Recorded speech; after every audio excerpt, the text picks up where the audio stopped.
囚龙锁都用上了，敖轩，出来吧。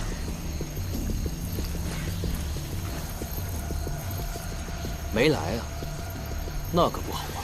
囚龙锁，以血祭锁，天人难逃，别白费力气了，给我上！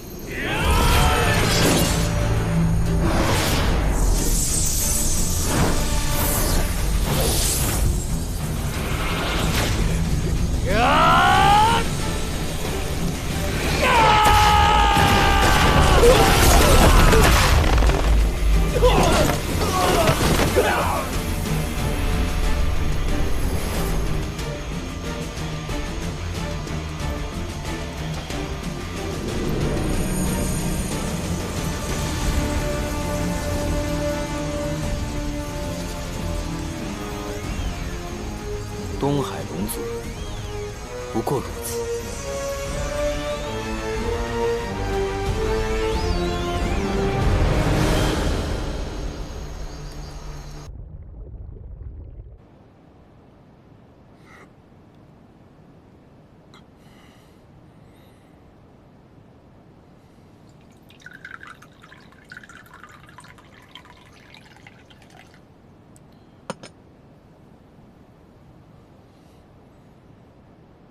殿下，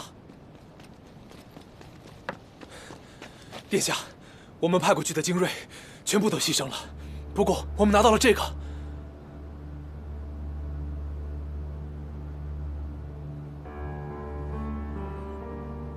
一群废物！是，这事拖不得，我亲自去。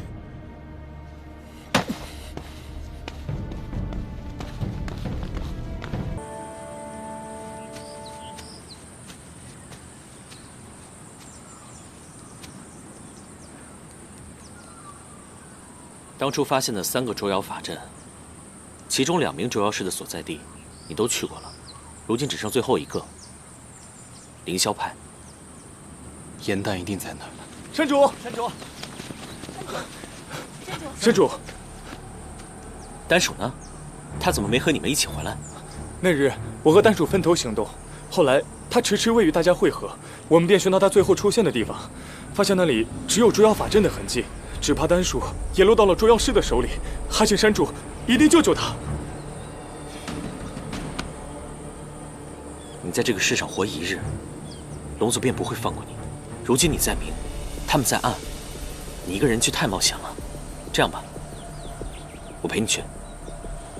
凌霄派不比平常的小门小派，我一人前往便可以。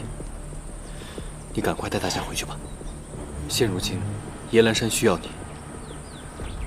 严丹是我弄丢的，不管怎么样，我会毫发无损地把他带回来。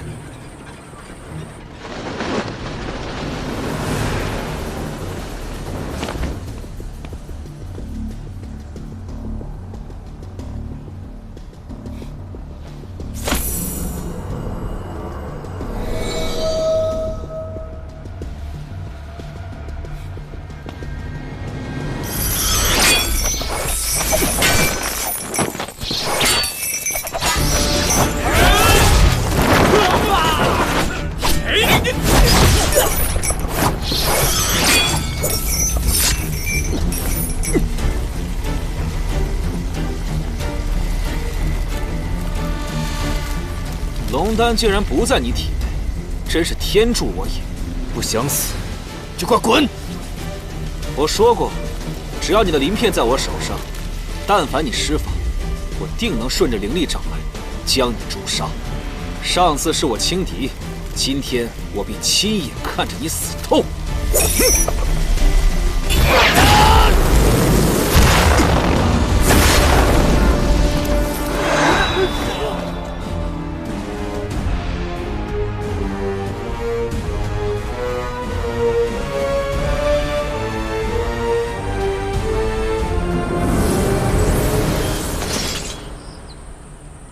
他已被碎魂钩所伤，灵力大损，必然跑不远。给我好好搜，每一寸角落都不能放过。是。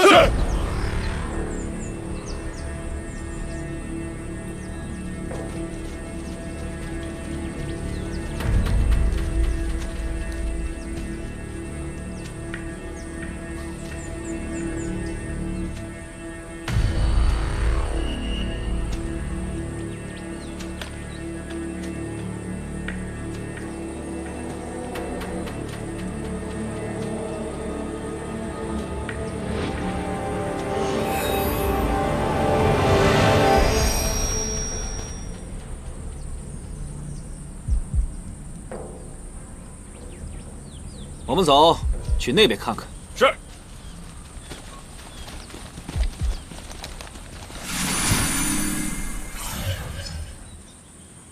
雨墨哥哥，周兰，你3番5次让那九旗逃走，此次又在凡间的第1大捉妖门派的凌霄派大打出手。 幸好事后抹去了痕迹，若被凡人发现，那还了得！你要记住，若想成为四海之首，靠的不仅是胆识，还有谋略。是孩儿办事不力，还望父王息怒。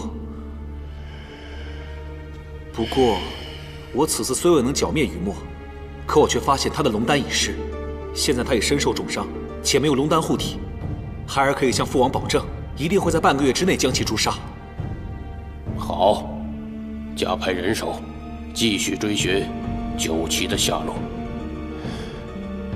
与南海联姻之日将近，此事关系到你的将来，也关乎到我整个东海龙族的命运，所以务必尽快将其斩尽杀绝，但切记，不可 让他人发现。是，父王。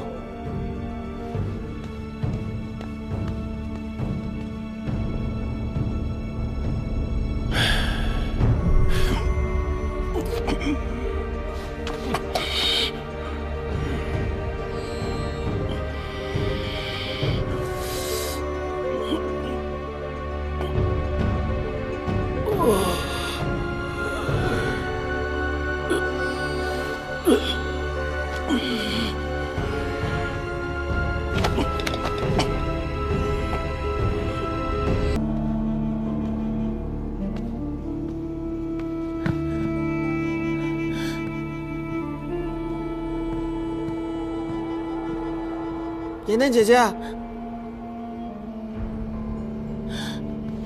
丹叔，你怎么在这儿？谁把你们打成这样的？自从你失踪后，山主日夜茶饭不思，已经快急疯了。我们被派去各处打探你的下落，谁知我妖力不济，意外被他们所抓，关进了这个暗无天日的地方。实在太过分了！你从来没有做过伤害别人的事情，他们却如此虐待你。我虽然是只虎妖，但从未做过任何坏事，可仅仅因为妖的身份，就被打断獠牙关了起来。 妍楠姐姐，这里危险重重，既然你安然无恙，赶快跑吧，去找山主。他看到你没事，一定会很高兴的。到时候让山主来救我们。丹叔，你别怕，我现在救你出来。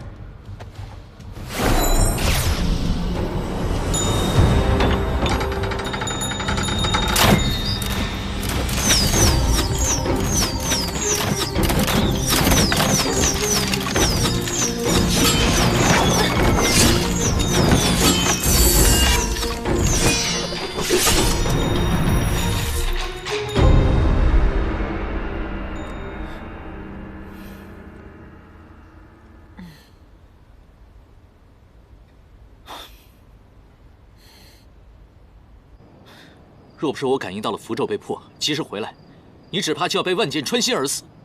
以前我一直觉得，若是落在你的手中，那是天下第一惨。可是今日进了降阳堂以后，才发现你跟凌霄派其他人比起来，已经是活菩萨了。天师捉妖，天经地义，那些妖本就是咎由自取。我朋友丹叔，就是那只小狼妖，他是为了找我才被抓的，他有什么错吗？我们虽然是妖，可是我们也有血，有肉，我们也会感受到痛啊。我们妖跟你们人没有任何的区别。你失去师父会痛不欲生，难道我们失去朋友跟家人就不会感受到痛了吗？杀害你师父全家那只妖纵然有错，可是你不能把责任怪在所有妖身上。唐周，我问你，你为什么捉妖？你是为了心中的道义，还是只为了心中的私仇呢？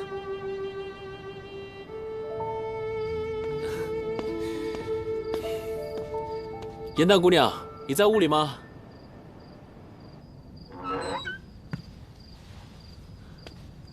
师弟，你回来了。大师兄，我向颜淡求亲的事儿，他同你说了？他是和我说了，但是呢，你们不能成亲。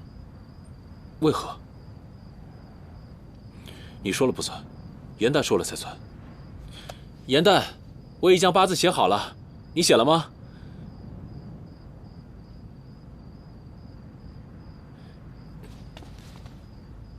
你，唐周，颜淡不是你的亲妹妹，你如此拦我，是何意？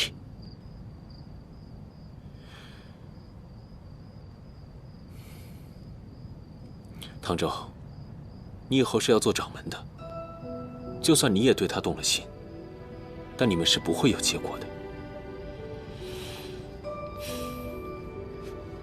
今日降阳堂法阵莫名被撤后，险些引出祸患。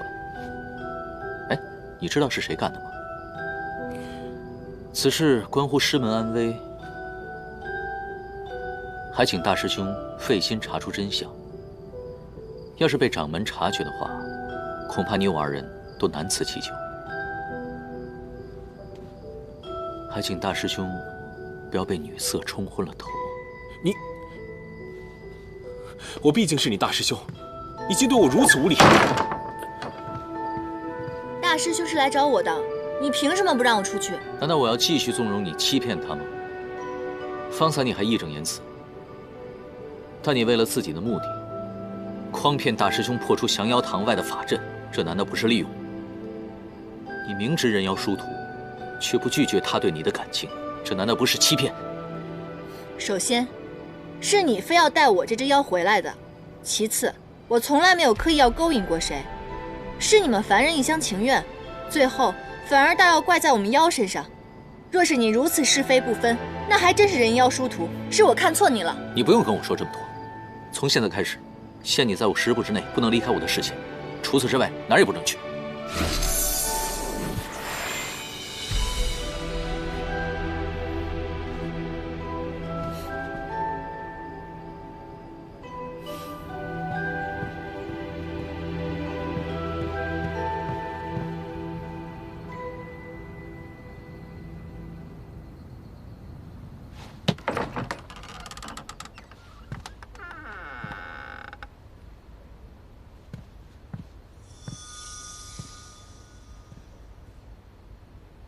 这里竟有捉妖的痕迹，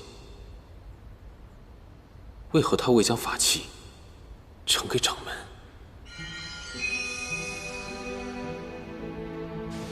弟子祝掌门日月昌明，松鹤长春，年年有今日，岁岁有今朝。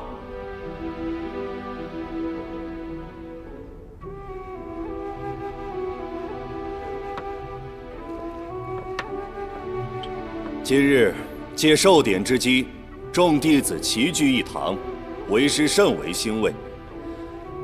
但吾年事已高，凌霄派需有人担起重任。唐周，吴师兄唐江之闭门爱徒，心志坚定，道法精深，卓然不群，乃所有弟子之表率，亦是吾心中掌门继承人之首选。待我100年之后，凌霄派就交由你来掌管，我也便安心了。师兄的修为居于师门之首，平日里也对众多师弟师妹照顾有加，实乃当之无愧。3日之后，继承受封大典在此举行，想必各位都没有异议。身为捉妖天师，首要的职责便是不枉使命，杀尽天下一切妖怪。可唐师弟似乎对妖心存怜悯，此乃凌霄派大忌。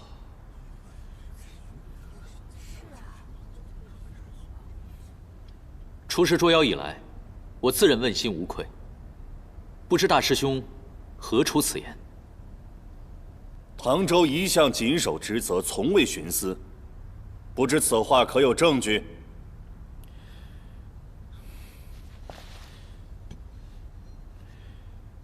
弟子无意发现，唐州的玉葫芦不久前曾拘过妖，可他却未如实上报，此乃欺骗师门，无视门规。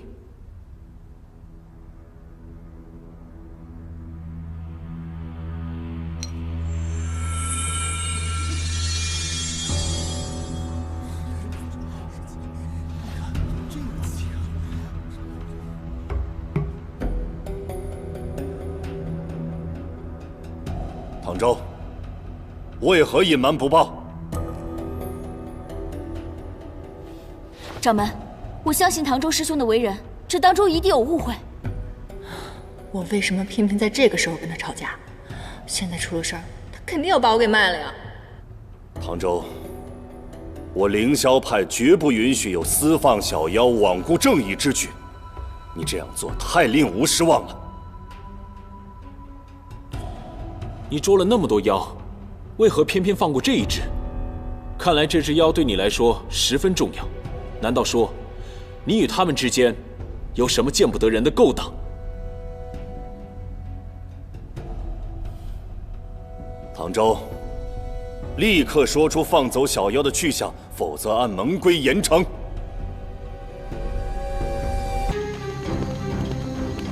丹叔，你赶紧先回去吧。不行，颜淡姐姐，我们一起走。丹叔，你要听话。颜淡姐姐现在还有点事情，没有办法跟你一起离开。这样，你先回夜兰山。若是半个月后我还没有归来，你让雨墨前来救我。我不能抛下你一人。我若不把你带回去，实在没法向山主大人交代。你不走，我也不走。丹叔，我一定会保护好自己的。我记得过段时日就是你的生辰了，我一定在生辰前赶回去，跟雨墨好好给你庆祝的。那我让百灵姐姐准备好你爱吃的，等你回去跟我们一起团聚。好，快走吧。注意安全。多谢。都别这么客气，快起来吧。其实我能救你们，多亏了一个人的帮忙。我欠了他一份人情，不知道你们可不可以帮我一下？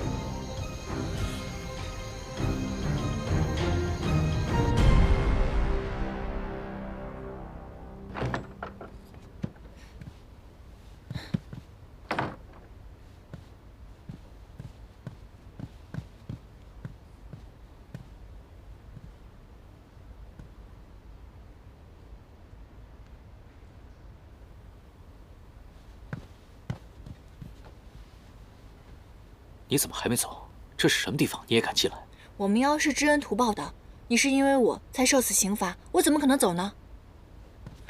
听着，降妖堂现在着火了，有几只小妖趁乱攻上了山。若是此时你能够从天而降，将功补过，掌门以后就不会为难你了。快，来不及了！你呀，荒唐！切记，绝不可使用法力。若你身份被发现的话，哪怕我被打死也保不下你。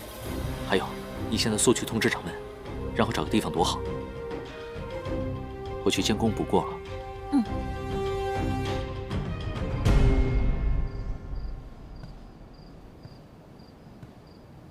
那日是我轻敌，一不小心被你抓住，现在你终于落我手里了。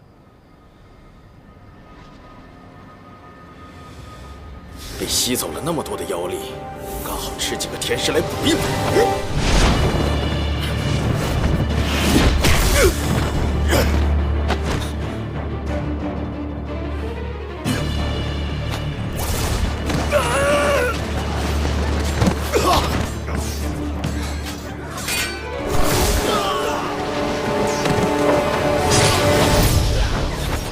他们这是是要假戏真做，血洗凌霄派。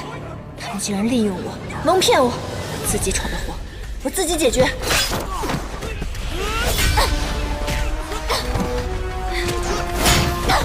亲戚，亲戚，没事吧？小心！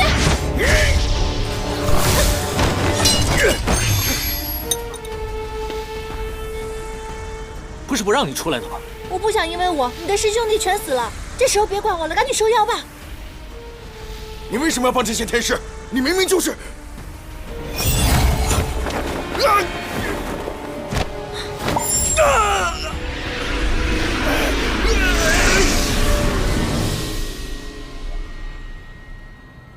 狗男人！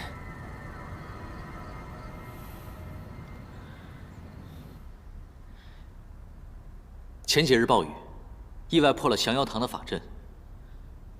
狐妖暗中召集党羽营救，在逃脱之时，故意纵火报复。弟子率众人将所有的恶妖擒获，重新布下了法阵。日后绝不会发生类似之事。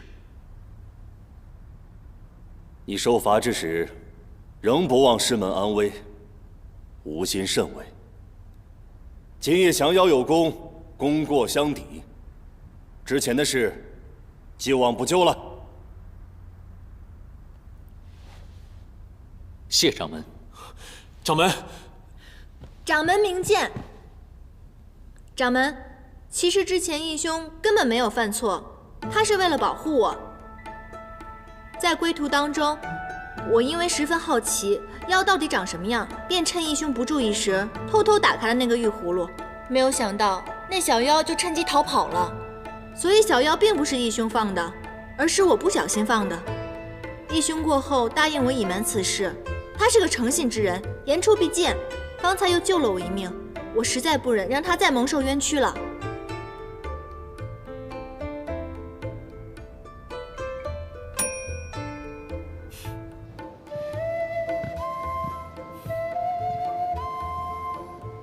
昨夜光顾着打斗，都忘了我的簪子掉了，谢谢啊。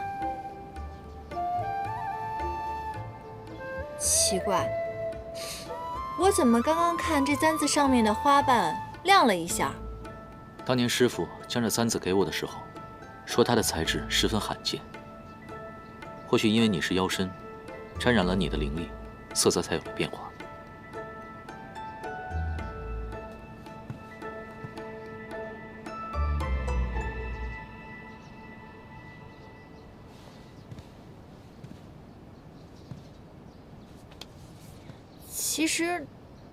其实我之前说我讨厌你，那都是气话。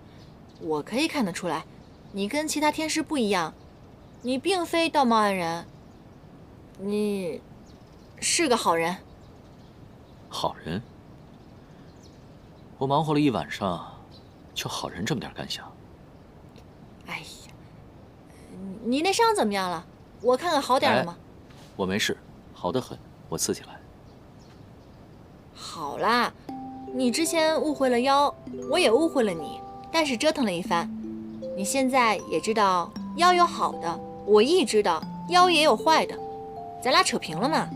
从此以后，你不光是一个好人，我们是好朋友了。给个机会，重新开始嘛。谁要和一个冒冒失失、谎话连篇的莲花精做朋友？那我就当你夸我聪明、勇敢、美丽、大方喽。有这么自恋的吗？昨夜你平息了祸乱，你不仅得到了掌门的谅解，还得到了全派弟子的拜服。最重要的是，因祸得福。我是不是也有什么奖励啊？比如说这个镯子。你行事鲁莽，还敢向我讨赏？我对掌门之位本来就没有兴趣，修行也不是为了这些虚名。你对掌门不感兴趣，难不成你想成亲生子？你不会是假戏真做，喜欢上我了吧？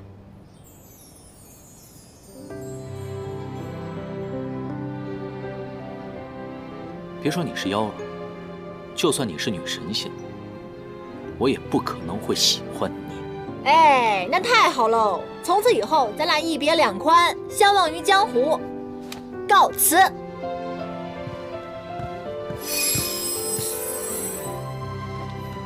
你不是说放我走吗？既然现在的危机已经解除了，那么先前的说辞便不作数了。你这个小人，看我打不死！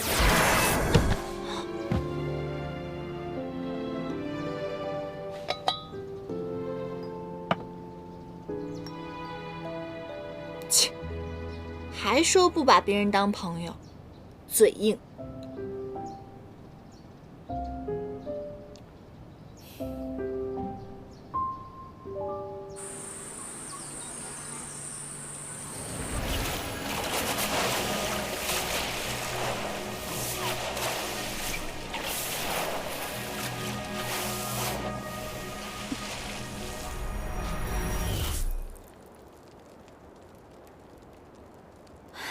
雨墨哥哥，雨墨哥哥，你感觉好一些了吗？我已无事。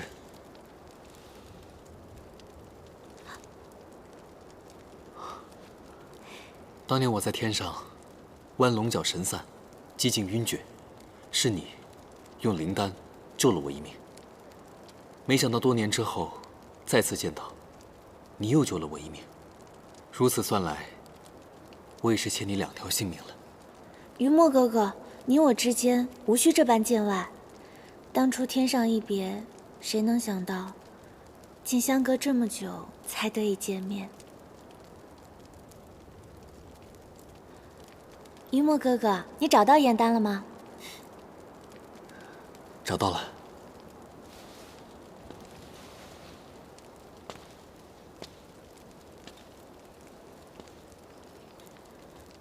那你们可还适应凡间的生活？凡间的生活，自由自在，毫无压力，不像是天庭之上，清冷、压抑。我们2个过得挺好的。你呢？我和敖轩的婚期马上就要到了。敖轩心机深重，绝非良人。你断不可因联姻之事而被裹挟，也不可因南海利益之事牺牲你自己的一生啊！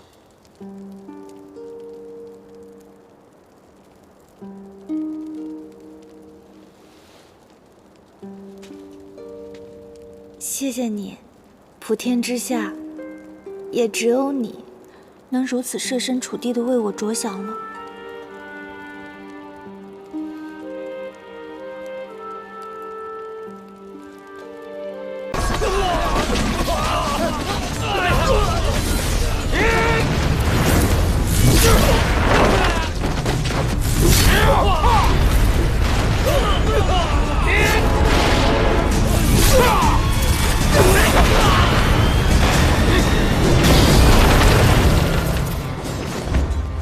元帅，妙法阁掌事思璇所到法器已被魔族转移。你速去找应渊帝君，让他务必拦截住丢失的法器，否则此战难以平息。是。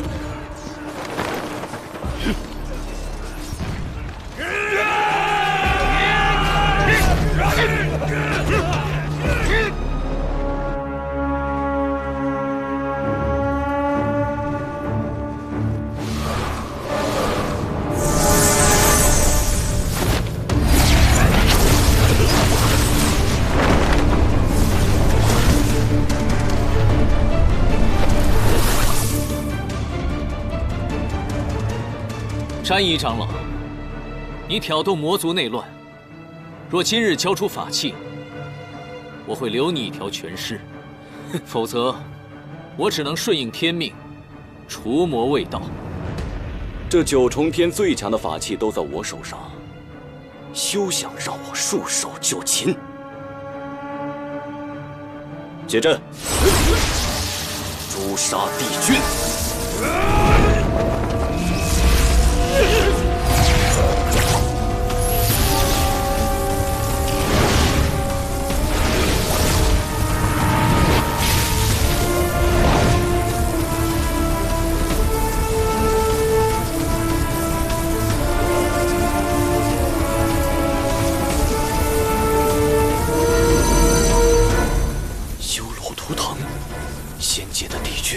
竟然是修罗族之后。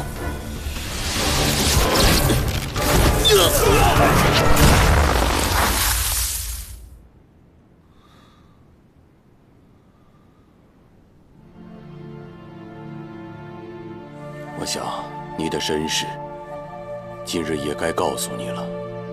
你乃是上古恶灵之首修罗族，和仙界仙子所生。你额上的黑纹，便是修罗族的图腾。那我的母亲呢？当年你的母亲被你父亲蛊惑，她在生下你之后才知道，原来被利用了。于是她选择了以身殉道，和你的父亲同归于尽。在临终之前，她把你交给了我。应月，你本不该存在于这个世上，但当时你太年幼了，吾不忍杀你，于是抹去你额上的黑纹，亲自抚养你，教化你。但是应月，你要记住，你修罗族的身份绝不可暴露。如果在仙界有人知道你是修罗族的后代，必会杀之而后快。所以你是仙灵之后，无父无母，记住了吗？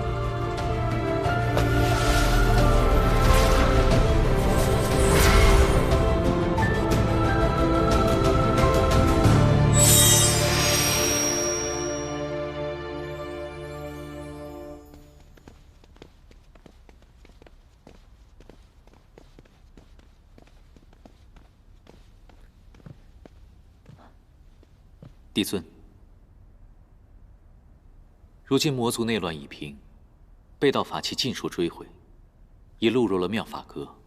此战，天兵死伤1000，天将折损2名。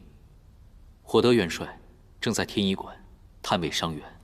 这100年来，魔界内乱不断，每每累积仙界出手，方可平息。此次更因为思玄和魔族长老暗通款曲，将无数的仙丹送往魔界，才令战事焦灼数月。你此次下界，魔界的玄香可有异动？回禀帝尊，我的一应行动，玄香都鼎力支持。他多番表示自己生性自由，并无野心。我细细的与他接触之后，发现他表里如一，和光同尘，并非伪善之人。邪神玄香若真无野心，便是6界之佛了。玄香如此性情，对仙界恐怕是喜忧参半。此话怎讲？玄香，他并不适合做魔界之主，他不喜欢权势，任由长老争权引发内乱。如今魔族看似内耗，但分久必合。若有一方逐渐强大的话，魔尊之位难保不会易主，到时候大战在所难免，还请帝尊做好防备才是。明日起，天机阁天兵处停止一切修牧，皆由你来指挥，绝不能让魔界有可乘之机。是。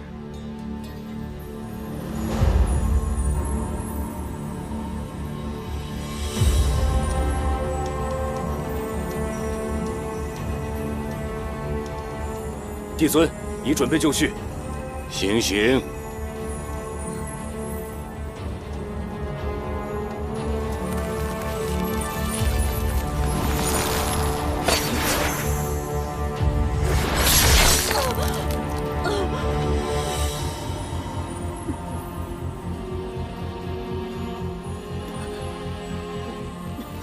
看见了吧，一个有锦绣仙途的仙官长士。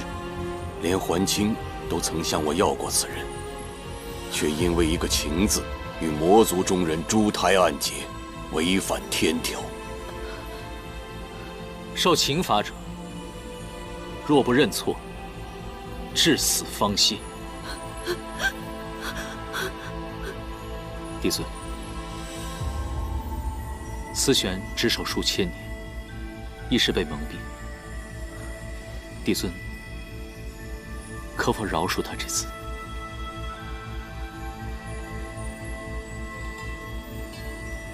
好，如若他肯认错，死后无留其元神，允其入夜望川洗净前尘，入凡界为人。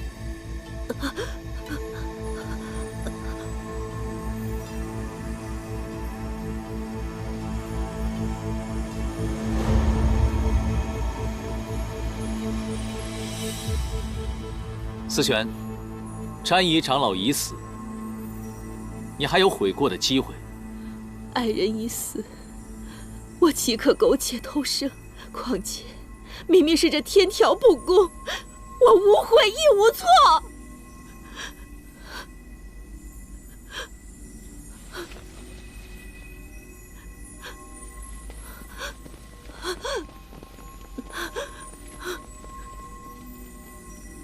思璇，你因为情爱失志忘义，还在这信口雌黄，说什么天道无情，你知道吗？天条的守戒为什么是不容有情吗？因为唯有神仙无情，才可保六界平安。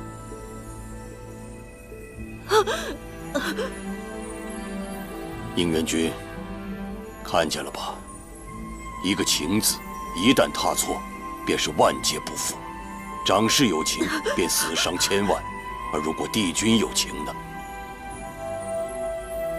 那将是六界的浩劫，没有人可以幸免。你知道，现在六界为什么可以暂时相安无事吗？那是因为妖魔冥三界暗流涌动，所有的逆贼正在等待一个机会，在等待你暴露弱点。怎么，动恻隐之心了？你今日的不忍，只会生出怯懦，而如果他日六界大难，你又如何面对呀？帝君，请你即刻杀了我吧！这9重天，我是一刻也待不下去了。你为詹姨受六界之苦，牺牲一切，而那人在死之前从未询问过你的安危，值得吗？值不值得，帝君日后便知。我不会有那一日。情由心生，帝君难道就无心吗？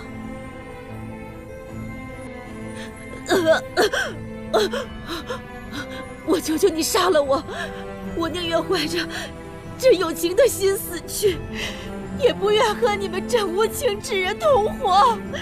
我不愿意再受这不公的待遇了。我求你，我求求你杀了我！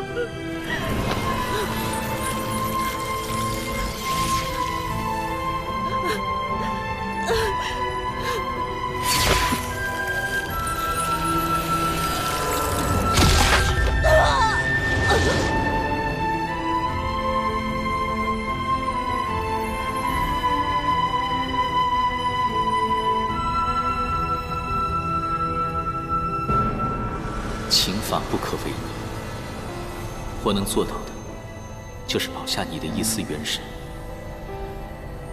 愿你能渡过忘川，重新开始，做个普普通通的凡人，可以爱，可以为了自己而活。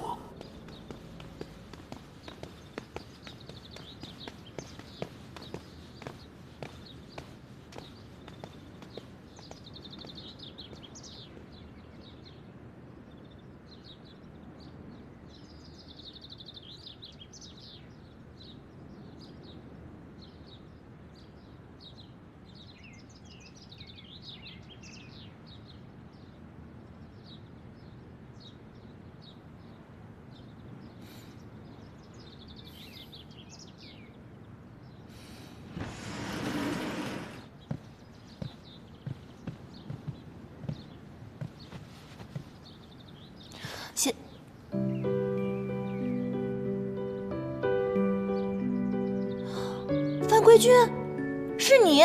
颜淡，休得无礼！本君先好，清离应渊帝君。帝君与范归君是同一人。小仙鲁莽，不小心弄坏了帝君的衣物，还望帝君惩罚。玄仙崖的仙士怎会接触到此物？哦，对了，你的姐姐芷溪是在妙法阁任职。是小仙去拜访姐姐的时候不小心弄坏了您的玉带，跟姐姐毫无关系，是小仙因人所为，还望帝君明察。损坏腰带没有什么大事，起来回话。多谢帝君。帝君果然大人有大量，小仙日后一定会多多。我说了没有什么大错，但并不代表不罚你。青云，在。偏殿是不是还缺打扫的人手？哦，是。严旦损坏玉器，性情顽劣，罚其入偃虚天宫侍奉，亲自缝补混元玉带，直到本君满意为止。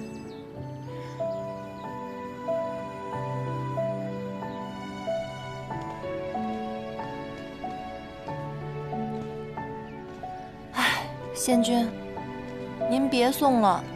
今天我就要走了，你要好好保重身体，以后我会常回来看您的。唉，没想到你走得这么突然。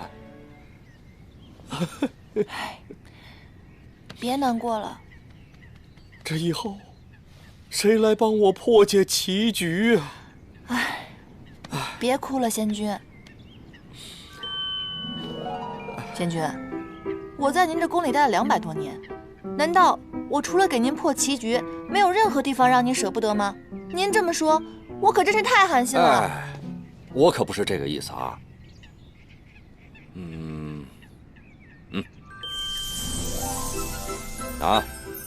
这袋法器，就当是分别时我赠送你的礼物了啊。哎，但是你要记住，以后可要经常来看我啊。放心吧。仙君，这个法器沉甸甸的，我此刻终于感受到您对我不舍的心情了。这样吧，在临走前，我再帮您破一局棋，怎么样？哎，好啊，好啊，来，我突然想到了，我知道翻规的那个小人是谁了。是谁啊？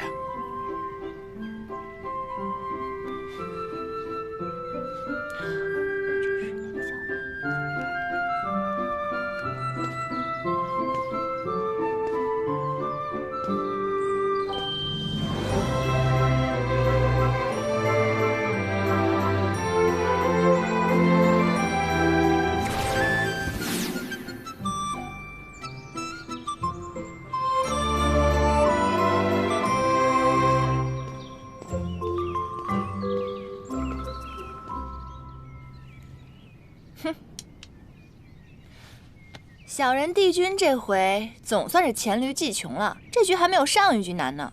哟，你这一子下的可妙啊，以虚打实。你看看，把他这一脚的活子全都打成了废子。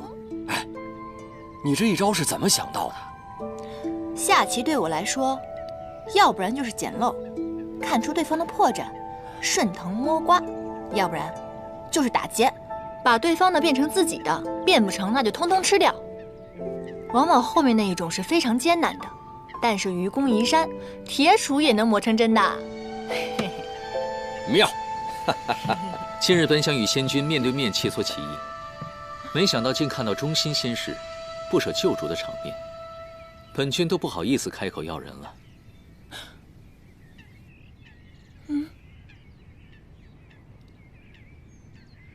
哈哈，应元君，你什么时候来的？小人帝君那局我就到了。看你们如此专注，我也不好出声打扰。你好歹堂堂的上神，你这样如此偷听别人的墙角，这样不太好吧？唉，本君上梁不正下梁歪，影响的仙君一起作弊，真是惭愧。啊，应元君，你说笑了，你一定是看我破解棋局呢特别的辛苦，所以呢，你就一次一次的降低难度，故意放水，是吧？刚才只是说笑。严旦呀，去了偃虚天宫之后呢，由你亲自教导，我想他的棋艺和仙法，一定会更上一层楼的。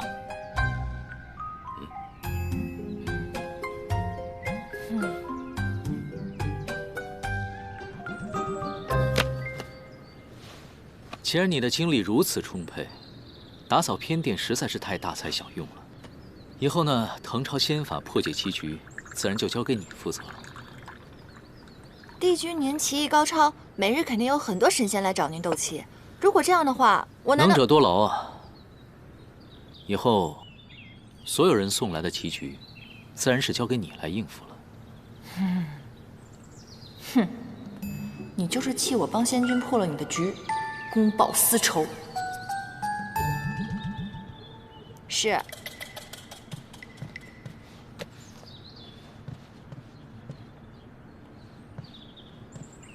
还有，混元玉带尽快补好，莫要让其他仙士去催，白白浪费别人的时间。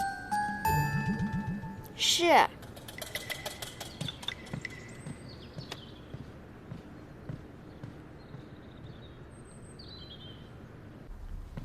应渊这个小人，他表面温文尔雅的，但实则呢，肚子里一堆坏水，给我安排这么多活让我干，他就是故意想整我。小人。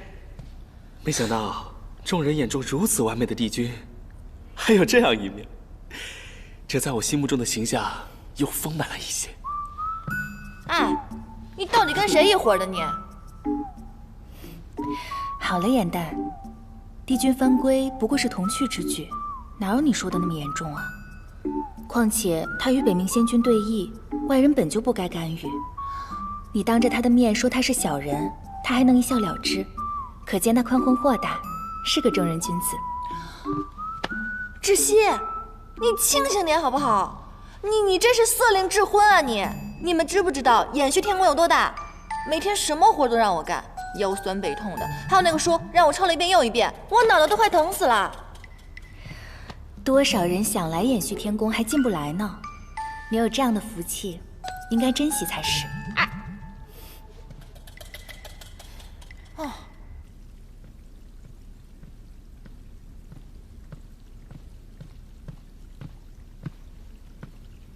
芷溪，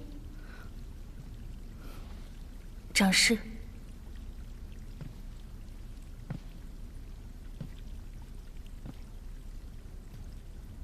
耍小聪明让妹妹顶罪，你们还真是姐妹情深。可惜帝君宽和大度，让颜淡因祸得福了。不知你这个做姐姐的，心里酸不酸？有没有一丝后悔？若不是那一念之差，如今飞黄腾达的可就是你了。延续天宫的差也并不好当，颜淡每天甚为辛苦。这种不痛不痒的诉苦，你也信？不过就是炫耀罢了。颜淡不是这样的人。那你说她是哪种人？不思进取的废物妹妹？双生莲必分强弱，大家都说你是强的那个。我看未必。不然帝君为何一眼挑中那个一无是处的颜淡？你自己好好想想吧。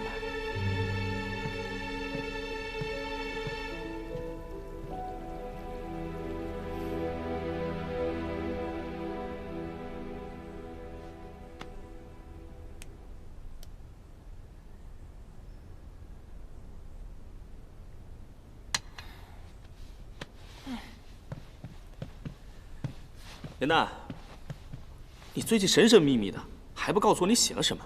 现在可以说了吧？我写这出戏的灵感，正是取自你给我推荐的那本《创世之战》。哦，上古初期混沌初开，修罗佐以神器无双镜打开了摩天结界，掀起大战。帝尊携4大帝君救众生于水火，辟四海，创6界，这才有了如今的太平盛世。你写了这么一出拍马屁的大戏，实在是太鸡贼了。我如果只写大战，那所有的神仙都能看出来我在拍马屁，我才没有那么蠢呢。再说了，光写战争只会流于枯燥，根本没有那么好看。那你到底写了什么啊？我呢，以战争作为背景，从一位以灭族的上古彝族的视角作为切入，以小见大，以弱趁强。你选了什么上古彝族啊？为了相助四帝君在创世大战中全族覆灭的九旗。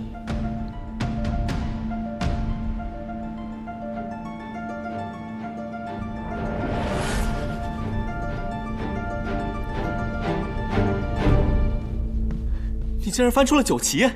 正是，他曾被誉为6界当中最强悍的水族，上天为龙，入海为鱼，百毒不侵，水火不灭。可就这么厉害的种族，却在这些年的和平当中被人们逐渐遗忘了。如今除了我们，谁还能想到当年惨死的九旗呢？你是不是想到了自己，觉得同病相怜了？唉，四叶汉旦一族最起码还残留了我和姐姐，可是九旗连个血脉都没有留下来，实在是太可惜了。传说九旗虽然善战，但却生来欲望浅薄，在每化人之前都会经历命悬一线的紧要关卡，没渡过呢，就会灵力散尽而亡；渡过了，便是浴火重生。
阿晨，你所占之地，除妖冥两族之要隘，恐有腹背受敌之嫌，定要小心。我会的。妖冥两族尚好对付，而你，风翼，平定了生死场，速速来找我。这是自然。我们不如打赌，谁先结束战役，我们孩儿的名字就由谁来取，可好？好。希望孩子诞生前，我们便可团聚。这么多年了，竟还有人记得我们九旗一族。停！哎呀，不对，你是九旗族赫赫有名的女将军，哪怕面对生死离别，你的眼神必须是坚毅的，你要压制住内心的不舍，明白吗？还有你，并不知道这一别将是永别，所以你的表情不能太过于悲怆，并且你要相信眼前这个人一定会得胜归来的。这样吧，大家再来一遍好不好？元旦，时间不早了，今夜就先排到这里吧。明天一早大家还要起早侍奉呢。哦，那今日要不然先这样，你们回去好好研究一下，散了吧。走。哎，这儿的长师收了我们送的法器，没说什么吧？没有，帝尊重武亲闻，这个戏台子也荒废了很久，长师还乐不得我们用呢。那就好。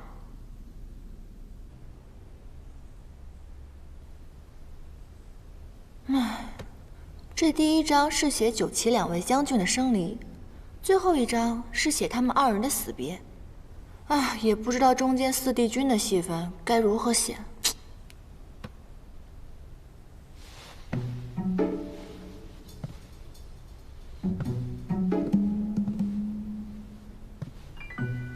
好呀，陆明，竟然想吓唬我！哼！哇！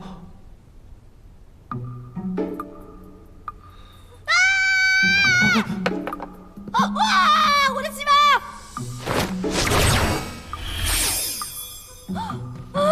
我的戏码！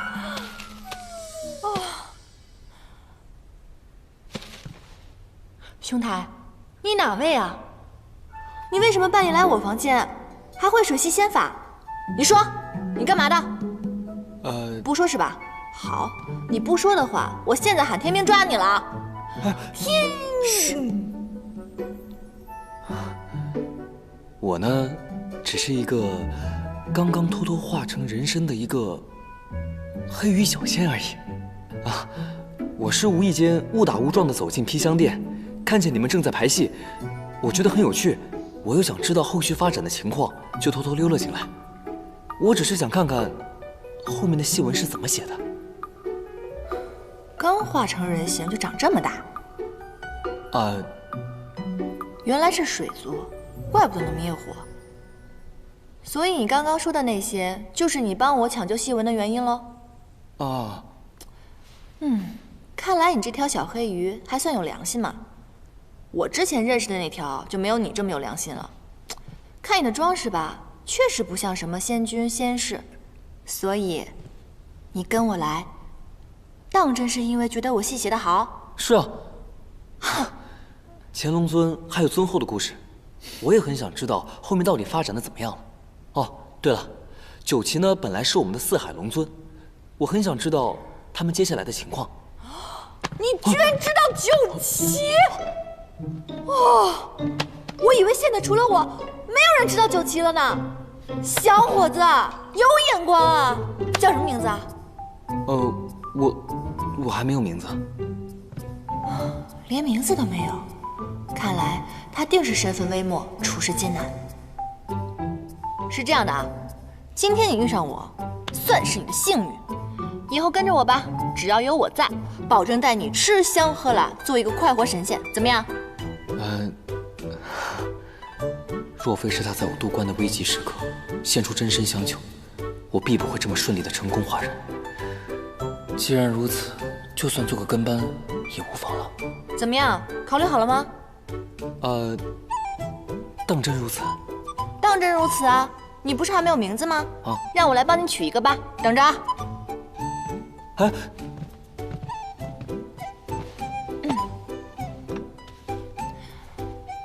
当真如此？嘘。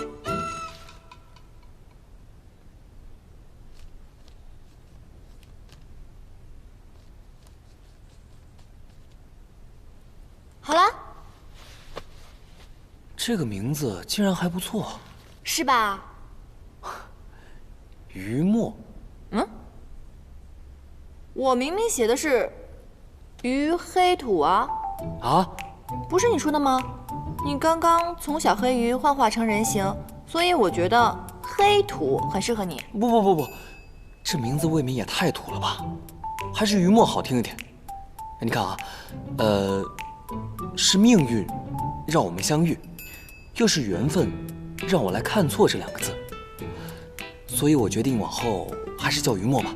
虽说有道理啦，可是我还是觉得黑土比较可爱朴实啊。不是，还是顺应天命吧，往后就叫于墨吧，好不好？那好吧，就叫这个名吧。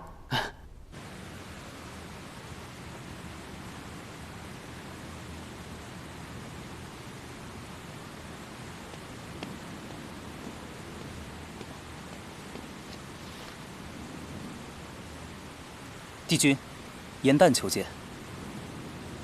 所谓何事？说是腰带补好了，帝君是否一见？叫他进来吧。是。针脚比上次好了一些，但丝线的颜色本君不喜欢，拿回去重新缝。帝君，那你到底喜欢什么颜色？随缘。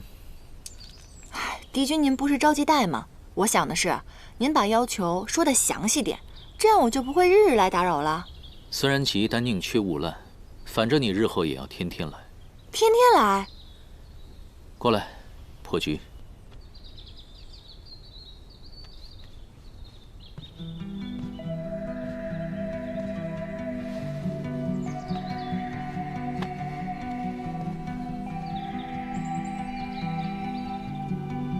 这盘棋局比帝君给仙君的那盘棋要深色奥妙很多，这是哪个宫的仙官给的？是我自己设计的，你看看，可何妨能解开？我试试。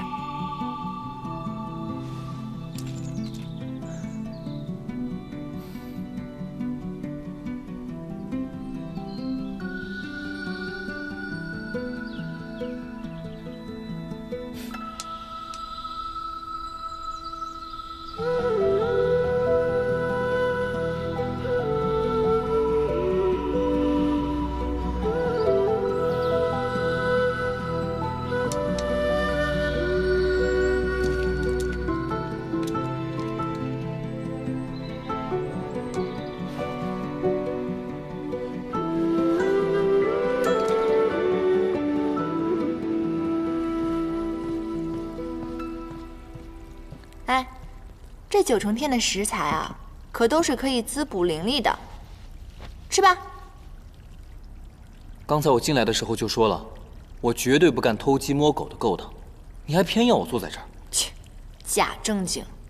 哎呀，9重天的这些蛋啊，可都是仙姬所下的，对仙灵会有帮助的哦。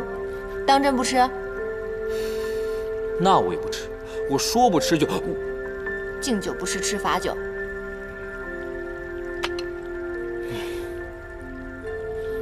我说，这也太好吃了吧！是不是？我都说了，我的厨艺跟我写戏不相上下，好吧？哎，那你之前排戏的名字叫什么呀？《创世英雄传》。你戏的主角不是9旗吗？你觉得他们是英雄？他们当然是英雄了，在创世之战中，帝尊、4帝君是英雄，9旗一族也是英雄。在我看来，那些籍籍无名的小仙小族，他们只要为战争胜利战斗过、努力过，在我心里他们也是英雄啊。所以，这才是我写这出戏的意义。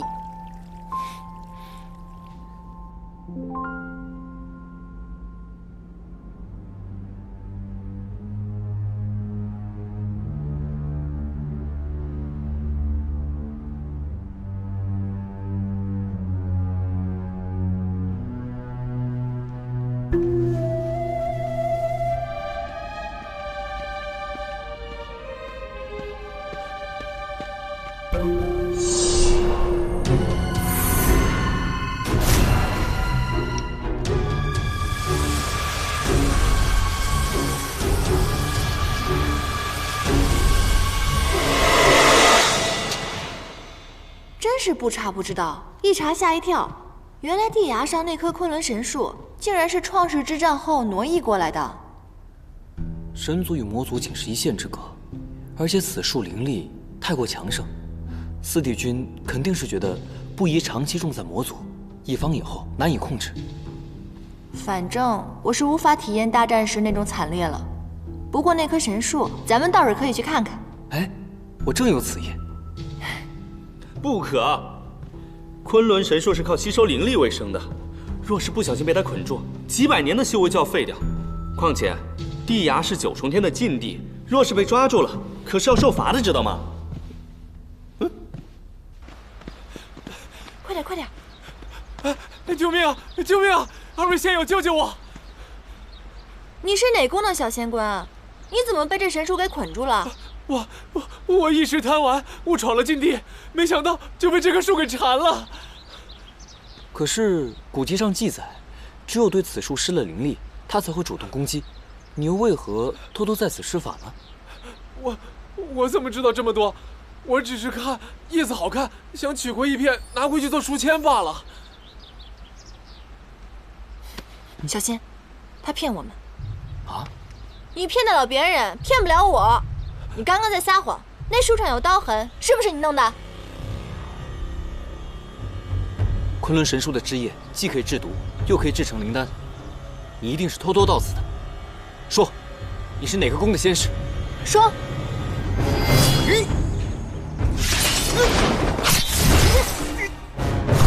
不要施法！